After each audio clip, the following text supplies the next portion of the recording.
everyone, to the Leadership in Quarters podcast, the interview series where leaders come to share their perspectives on different leadership topics. I'm Josh Seldin, and today's guest is Nicola Knobel. Nicola is a New Zealand-based author, risk and safety leader, and neurodivergent advocate. She works at the intersection of leadership, psychological safety, and inclusion, drawing on her background in health and safety, risk governance, and law. Nicola is also the author of Unmasking Leadership, where she explores how neurodivergent leaders are reshaping the future of work. So welcome. Thank you. Thanks for having me. I'm so excited. I know. I'm glad to have you on. And I think this is a topic that not a lot of people think about. So I'm so excited for us to be able to talk this and really get something new out there. I feel like a lot of my episodes so far have been things that people have touched on and know, but this may be a brand new area for a lot of people. So I'm super excited for it. Yay. Yeah, Oh, I'm so excited. We're ripping the Band-Aid. we are. Rip it right off. Okay. So let's get started. If you could, can you just explain to everybody what somebody can expect from somebody who is neurodivergent in the workplace or in the professional world? I think neurodiversity is such a wide stream of different styles or different thinking styles, different communication styles. It's really important to get a better understanding around the different types of neurodiverse people in the workplace. And I think one of the big things that is important for people to take away is we're already in your workplace. We Right. might not have told you that we're in the workplace, but we're already there.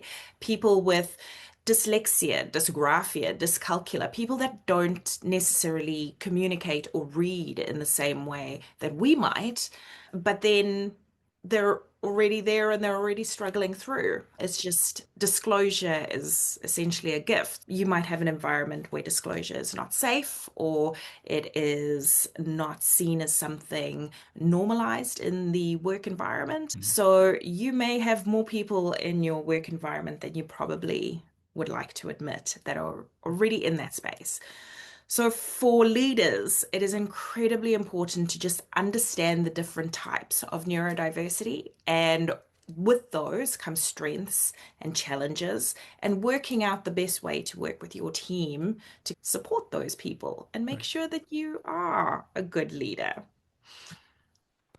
So that's so interesting because I think very similar to some of the other diverse types of people that may work in the workplace, a lot of times it's not always visible. There's some types of diversity that is very visible. You can pretty much assume what part of a group somebody belongs to. And then there's others. The immediate thing I think of is like the LGBTQ plus community. Generally, unless they say something, you're not going to know whether they're part of the community or not. Also, we have a lot of times people with disabilities part of the community. You're not always going to know that. So with neurodiversity, how do you create a safe environment and a psychologically safe environment to allow these people to feel safe enough to bring it up to you? Hmm. Or can you? It is important for us to make an environment that is welcoming. It would be the same as, I wouldn't say the same as, but it is similar to LGBTQI+. Someone is trusting you with that information. And if you are in a trusting environment, it is easy for you to share that information. But if you do not have that environment in your workplace and it can be weaponized against you, then why would you want to share that information? And I realize that with neurodiversity, especially with autism or ADHD, those are protected disabilities. I know in New Zealand and Australia, those are protected disabilities. In the UK, there's quite a lot of case law coming out about that at the moment, which is really fascinating. Mm-mm. I'm not 100% sure about the US laws, Right. but in general, it's usually a protected disability. So, if you feel safe enough or if you feel confident enough to share that, then you've got that kind of space to be able to share that and not be discriminated against in an Right. ideal world. But there are still people that do that. So it's really up to the person, and it's important for us to just make those spaces available to them. If we say that we put all the onus on the person with the disability or the neurodiversity or whatever it is that they have, if we're putting all the onus on them to share the information and then also advocate for themselves after that, Yeah. that's not creating a safe environment at all for anyone. No, you're right. And they say now it's so much on everyone to make sure they're educated enough. At some point, you have to draw that line and you have to stop making it so that people in the protected types of environments are the ones advocating for themselves and teaching everybody about themselves. At some point, we have to be proactive about it and do it ourselves instead of being like, oh my gosh, I didn't understand. Now teach Sure. me. Tell me more about your thing that I know Yeah, nothing about. exactly. I think it's important too because I can just see people making terrible assumptions about other people without fully understanding their situation. And you're going to have people in leadership positions think this person does work differently than I believe they should. And I don't know why. So now I'm going to think the worst about their work ability. Yeah. And I think that's probably the one thing around, for example, ADHD that probably frustrates a lot of people with ADHD Mm, is the minute you disclose that you have ADHD or people are noticing some traits, yeah, ADHD style traits, or the kind of stereotypical ones, a lot of times ADHD is infantilized. So the minute someone finds out that you have ADHD, all of a sudden now you're chaotic. You can't manage your time properly. And you have all these negative descriptors associated with you more so than any other of the neurodiverse disabilities, which is right. really interesting. And more so with women as well. Women are Really? more pegged down a little bit when they disclose their ADHD diagnosis. So it is quite Hmm. scary disclosing in general. Wow. Do you find that people generally have to, I think about in your intro, we talked about the book, Unmasking Leadership. Do you feel like you have people having to wear that mask and not really show up as their full selves to work because they don't feel safe disclosing that they're part of the neurodivergent group? Oh, for sure. For sure. A lot of women as well, probably, especially later in life, there is a lot more of that kind of late diagnosis Mm, going on because we didn't have the tools and equipment to be able to diagnose people in that stage of life. And a lot of those people had been missed in earlier stages. So you have a lot of people that have been struggling with emotional dysregulation or executive functioning. And it's only later when they start hitting perimenopause or they've had kids where it really highlights that there is something different in the way that you think.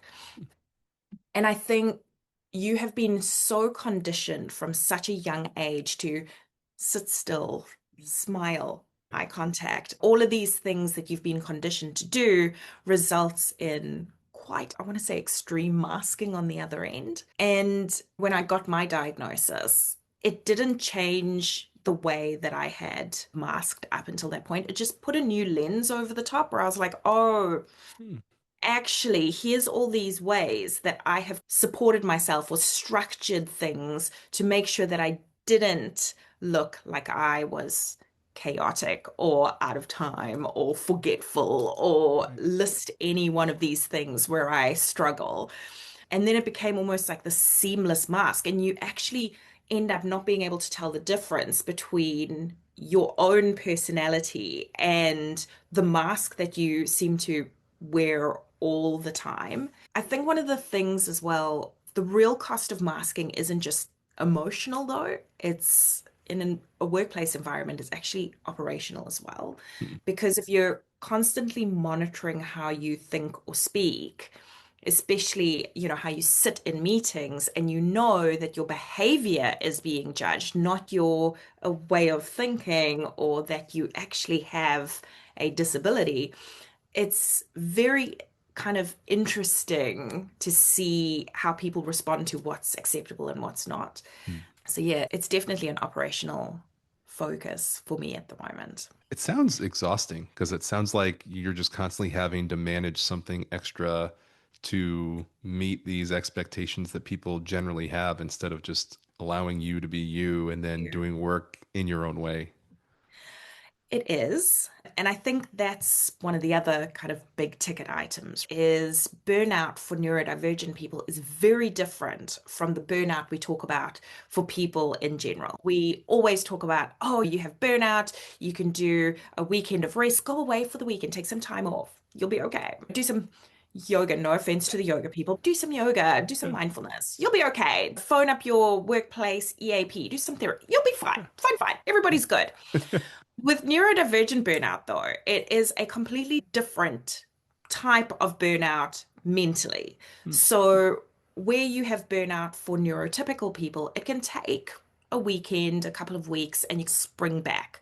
But for neurodivergent people, it can take months or years to Wow. spring back, especially if the system hasn't changed at all. So if you're going back into an environment where you are unsafe and you end up having to mask again, you're just perpetually creating that exhaustion cycle and Right. nothing changes. So you're just burnt out completely. For autistic people, for example, the minute you burn out, the idea is that you have low sensory space, deep pressure if that's what you need. And there's a variety of different tools to help with burnout. But again, it can take months and even years. It's Right. why it's a disability versus we just assume, oh, you're feeling a little bit of burnout, weekend off, you'll be all right. She'll be all right.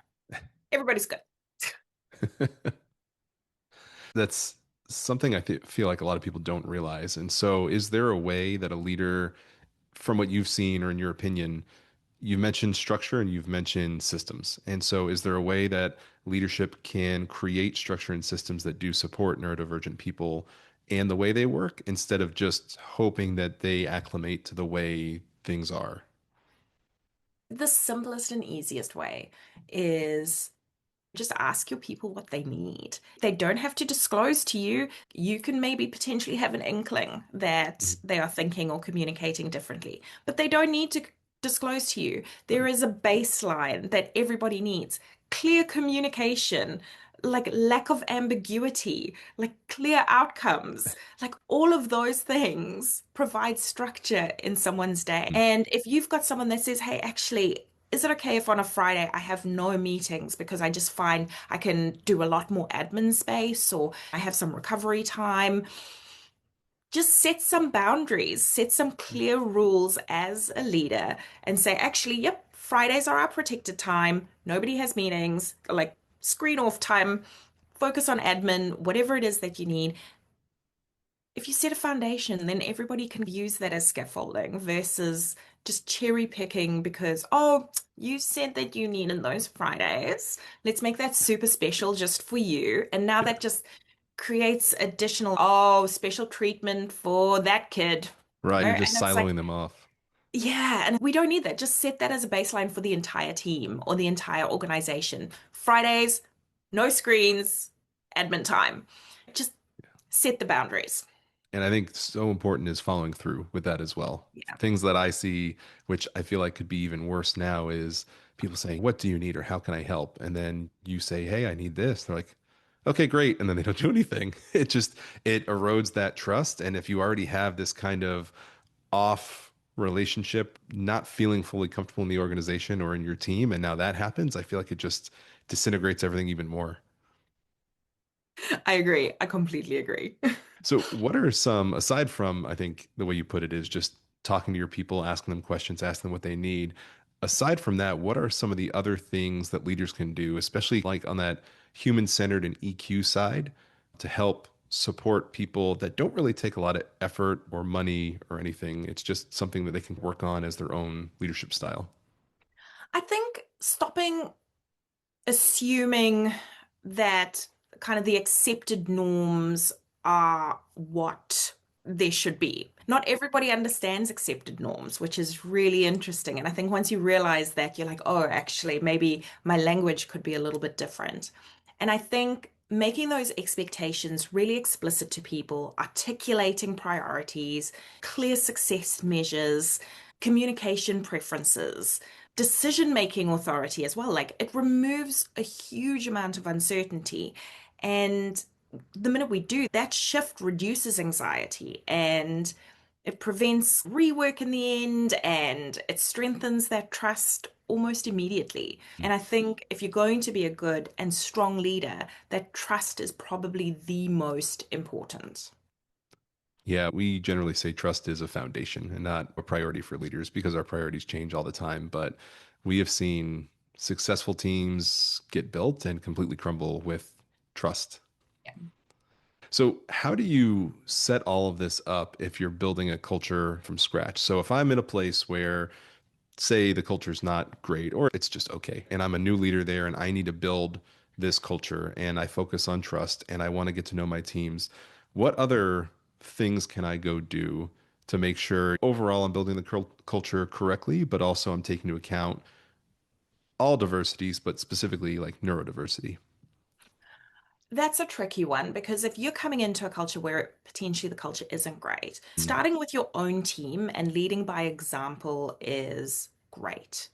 Although, in saying that, depending on the culture you're in, you might get siphoned off as too much of a friendly thinker or whatever it is that you may come across as. Yeah. But I think leading by example in any situation as a leader is critical. And if you are showing that your team is improving, there's great output because of the things that you're putting in place, and you're listening to your team and accepting that they are thinking differently or communicating Mhm. differently, and you can show that the output is better than or equal to, you've got a really good springboard to say, hey, did you want to try this in your team? This is what we're doing. Here's Right. the 5 things that we're doing in our team. Do you want to try that in your team? And just kind of seed everything slowly. If you are starting from scratch and you have got essentially a greenfields environment to work in, I'd say the first place to look at is recruitment and hiring. Because Mhm. a lot of time we go into these recruitment kind of phases, especially if you've got a startup and it's, yay, this is so exciting. Let's get all these Right. people on board. We need to build this organization. Yay.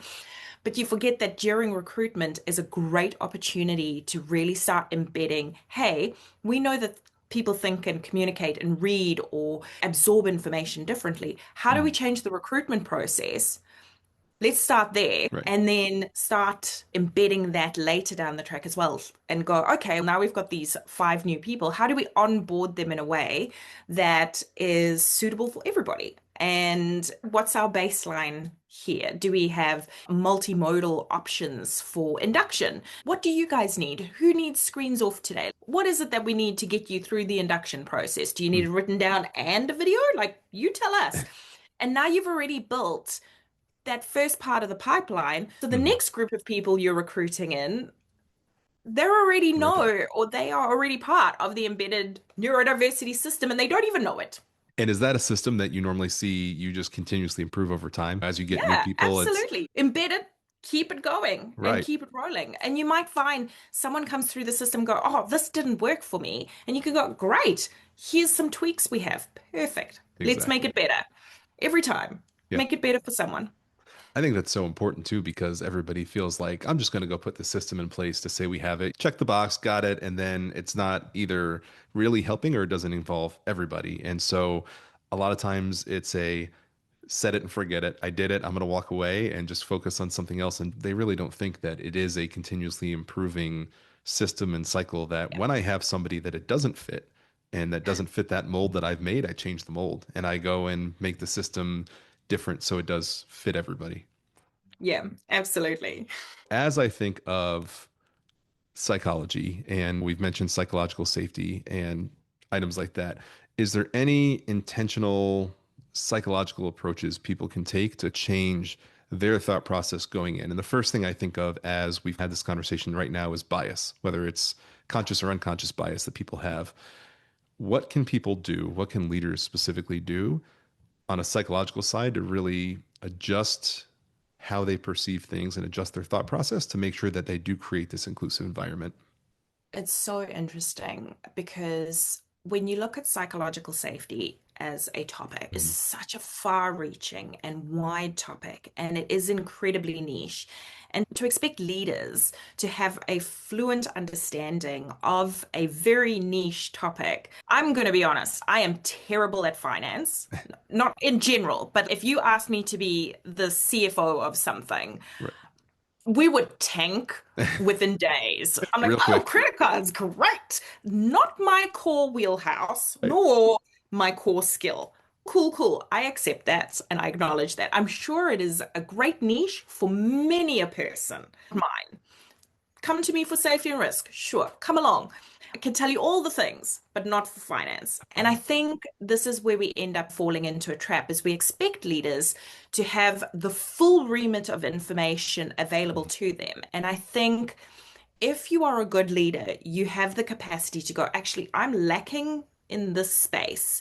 Who can I find that can tell me the information that I need to be a better leader in this space? What are like the cliff notes I need to do this really well without having to bog myself down into years and years of research or years of information or these really niche topics? Because you can give me a finance paper or something around that, and I'm going to be like, me, not for me. But it's going to be the same regardless of what the topic is. It could be digital information. I don't know everything about digital stuff. Like I've got some sort of handle on it. What kind of information am I giving to AI? Who knows? So I think it's really important to acknowledge the fact that you don't know everything and be honest about that, especially if you have neurodivergent people on the team and say, hey, look, I don't know everything, but I'm going to work really hard towards trying to get the information I do need to make this a better environment for all of us. And again, leading by example. If you can admit that you can be vulnerable, you can bring your whole self to work, you can embody all of these things of authentic leadership, then other people can be authentically themselves at work as well. They can feel comfortable with that, and you've created a safe environment.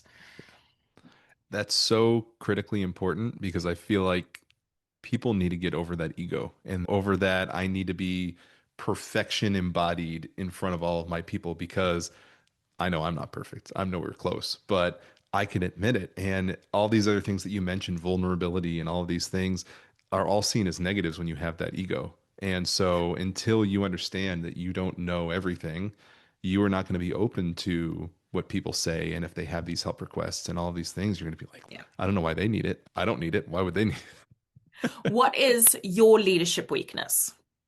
Are you Yep. asking me or are you saying it in Yeah, general? no, I'm asking you, what is yours? Oh, Mine's mine? definitely finance. Oh, it used to be finance. I've gotten better at finance. I think my leadership weakness in general is I'm a fixer. And so anytime somebody Mm, comes to me with their problem, my first reaction is, I've how done can I that. help? How can I help? What can I Let's do? make it better. And not only that, but let me give you my opinion on how I can help.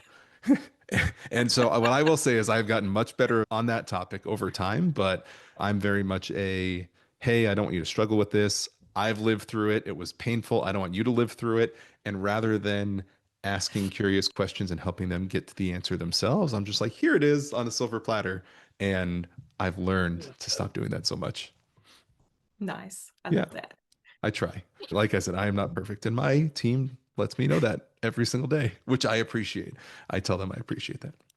But on that overall topic, when I think diversity, and I'm very involved in the LGBTQ plus group, and I'm a very strong ally for that. What I see there is when you have people who do feel comfortable enough to bring their full selves to work in this open environment, it's not just the impact on them that's important, but it's all these other people that are watching that are part of that community. And they go, oh my gosh, it's Yeah. possible. Or I have these other people I can go talk to.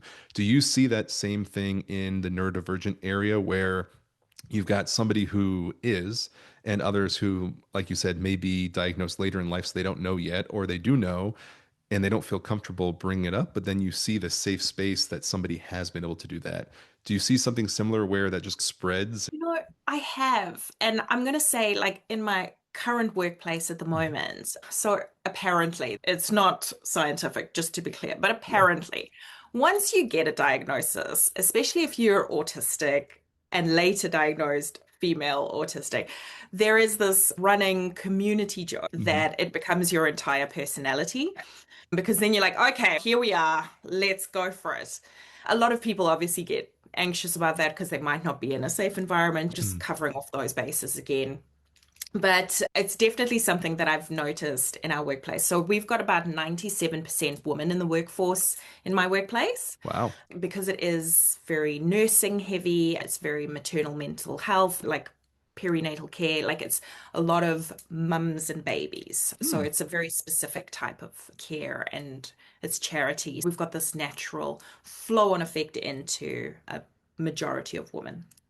So, what I've noticed is since I've started talking about ADHD and advocating for it, I've had people at the workplace that I don't even connect with because it's a massive organization that'll reach out and be like, "Oh, I saw this post on you. Yeah, I didn't realize you were, what? Tell us more." Or, "Hey, what are you doing with your team? Because I've noticed that there's a couple of people on my team and I want to do better on my team."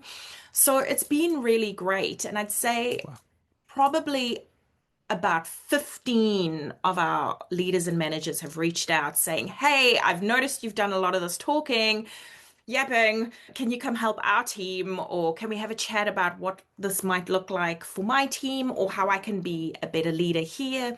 And it's been really validating, That's awesome. where it's, "Oh, okay, am I that person at the workplace now? Why don't we have a kind of neurodiverse community group in the workplace?" Right. That's this year's goal, I think, is to set something up like that for everyone to get together and be like, "Hey, I'm in the process of an assessment or a diagnosis and I don't know where I'm at yet." And yeah, I think it's a bit catchy. So once you've got it and you've got someone that you can reach out to, I think having that kind of safe space to land, depending on where you are in your journey, is really helpful. That's amazing. That's amazing that you got that kind of pull with everybody seeing that. Something you should definitely be proud of. Oh, it's definitely interesting. We've got a lot of frontline staff, and I had one recently reach out to me. She was like, "Oh, I've been watching your videos, love them." Just got herself an assessment because she was like, "Oh, a lot of these were ticking the box for me too." And I was like, "Oh, interesting."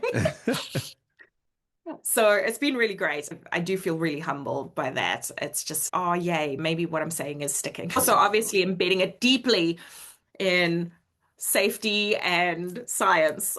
That's right. That is truly great. Do you have any final thoughts that you want to share before we wrap up? Oh, great question. No pressure. I think it's really important, specifically from a safety and risk perspective. I think it's really important if you're going to be a strong and advocating leader, it's really important just to keep like a side eye on what's happening in legislation, what's happening in law, and making sure that you're tying that into what you do in your work environment and as a leader. And I think it's really important to just understand what's happening in the landscape. And if people are feeling unsafe with where they're at in the landscape, how can you make it a safe place to land as a leader in your space? Bring a little safe haven with you. So I think that's something really important. And it's also really critical to know that we've all over time, we have all been taught a particular way of visualizing or understanding leadership. It's a very traditional model. There's decades of science around what an exceptional leader should look like. And often it immediately excludes neurodivergent leaders because it's not the same thinking or communication styles we would expect from our neurodivergent leaders. And I think if people can shift their thinking into going, actually, leadership doesn't have to look like this one type of thing. We can have a variety of people leading and doing really well at it from different perspectives as well. And I think that's really important. That is great. I appreciate that. I'll make sure to remind everybody, Nicola Knobel. I'll have all of her information on the YouTube page, on the postings that we have, including the link to her book, Unmasking Leadership. And if you have any questions, you can get a hold of me if you can't get a hold of her, and I'll get you both in contact with each other. You can follow and subscribe to the podcast on all podcast platforms. It's my Instagram at Leading Quarters and my YouTube page at Leading Quarters, where all that information will be. And you can email me with any questions or ideas that you have at leadingquarters@gmail.com. But again, I truly appreciate you bringing this up. I feel like this is something that people don't talk of often. And as you've seen in your own workplace, bringing awareness to this spreads. And I think people really appreciate it. And so I know I appreciate you bringing it today. Awesome. Thank you so much. And thank you for your time.